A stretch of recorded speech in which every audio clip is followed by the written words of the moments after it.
Today we are in the Olympic National Park. It is one of the densest subtropical rainforests around, and it's gorgeous, and it's also very wet all of the time.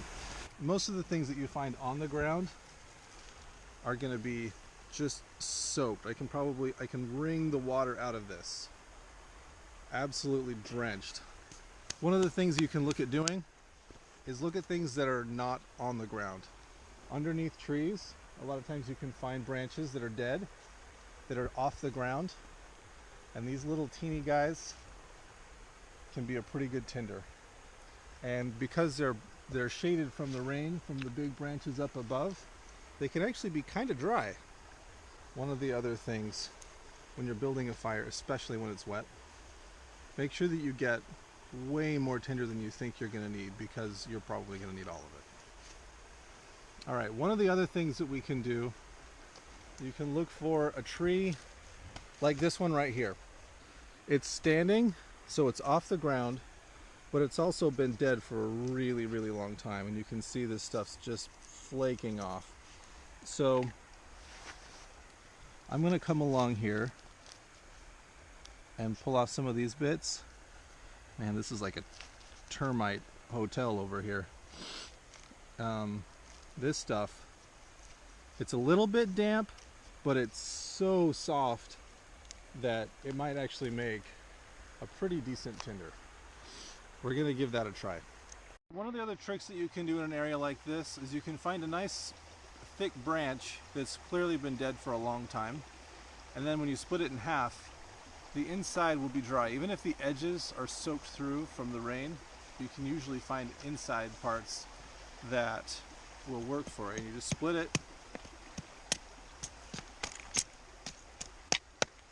it down the middle, and then do really thin shavings of the inside parts right there. And usually with this kind of stuff, the thinner you can go, the better. Make a big pile of really, really thin shavings.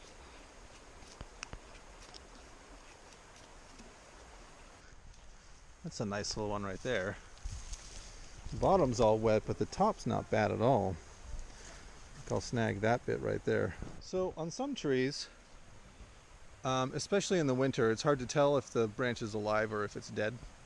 Like this one, you can see there's a mix. We got some live branches here that have leaves on them, and there's this one up here that's looking pretty dead. One of the ways you can tell, and one of the ways if you can tell it's going to make a good tinder for fire, is to bend it.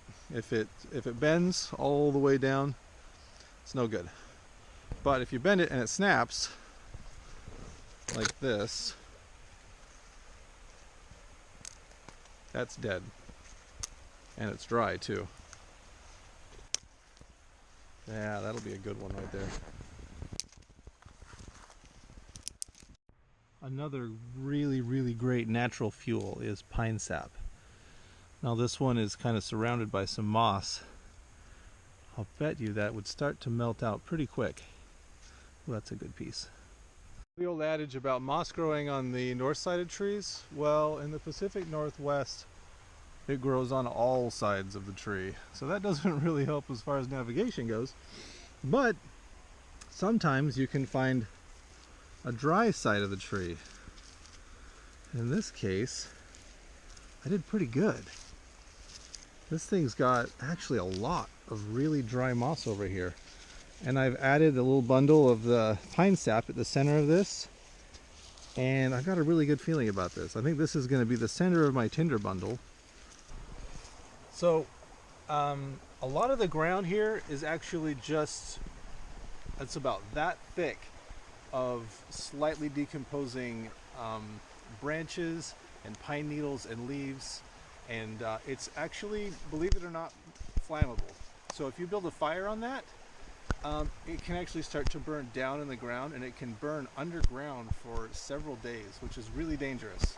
So when you're building a fire out here, make sure that you're on actual dirt. This is not supposed to last for a very long fire. If I were to actually want this to burn a long time, I would get a lot more sticks this size and maybe even a little bit bigger, although that's tough around here to find anything that's going to be dry enough to burn that's bigger than that. I have a pretty awesome tinder bundle. I'm really excited about this. And then I have this thing right here that is soaked in the center with pine sap that I'm going to put on after this gets going. And then I have a pile of shavings that I can put on top of that. And I have some smaller things here. Can't forget our punk wood. That'll go on one of the first ones as well. And then some slightly larger sticks to burn after that's going. We're going to use flint and steel, which is one of my favorite methods. I've got a char cloth here, and I'm going to use that to catch a spark. Usually a spark from a flint and steel only lasts for a brief second before it's done, and it's hard to do anything with that. But with a little chunk of char cloth underneath it right there, you can catch a spark just like that, and then you've got loads of time to work with it. It'll burn for a couple minutes like that. And then at your leisure, you can put that into your tinder bundle, like that. Give it some air.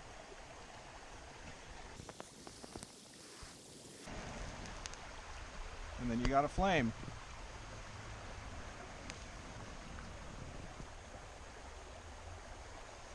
All right, I'm gonna put that moss-soaked bit in there. Sorry, the sap-soaked moss.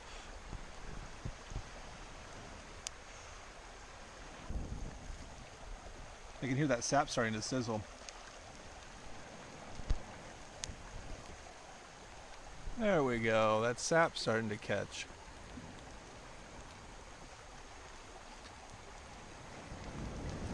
There we go. All right, so now let's get our little tiny tinders going here. And right now you don't want to put too much on and smother it, but you also want to make sure that it has enough fuel to burn. Ooh, that punk's starting to catch. Good. Now you can see what I'm talking about when I say it takes more than you think. I wish I had gotten about 3 times as much of that moss. Once you start the fire building, it's too late to go back and gather anything. You got to work with what you've got to get it going. This punk's working pretty good though.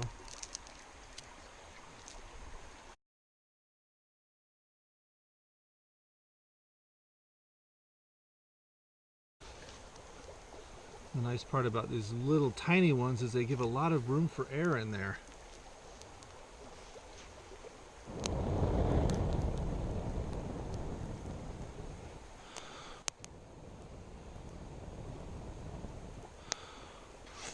And then at the stage that it actually starts to get some heat going, that's the stage where it's actually going to be able to burn out some of the moisture in some of the larger sticks. You want to get these things on so that they can start drying out.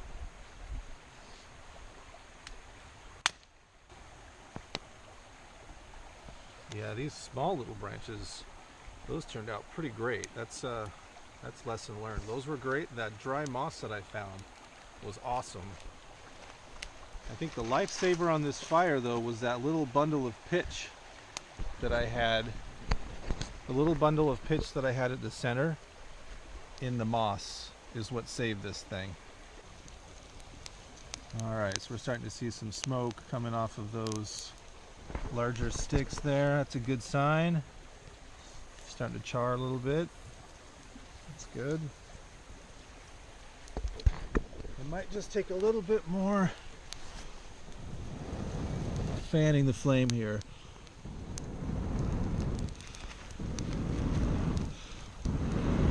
To get those big ones to catch. A little tour of my Flint and Steel kit here. I've had this thing since I was, gosh, I was probably 11 when I got this. This thing is awesome. This will last probably the rest of my life too. So, this chunk of flint I've had probably since I was about 11 as well. And you find a good piece like this, it'll last you ages. This is our char cloth kit right here that I used today This is available on our site. Uses 100% cotton flannel, and in this little tin, you put it in the fire and it chars the cloth. I love this stuff. It is a lifesaver. On the site, this is sold with a ferro rod.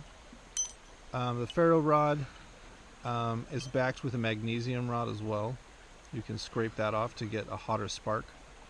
And the ferro rod itself, I think it's 2 or 3 times hotter than the spark that comes off of Flint and Steel. I love traditional Flint and Steel, but this thing is amazing.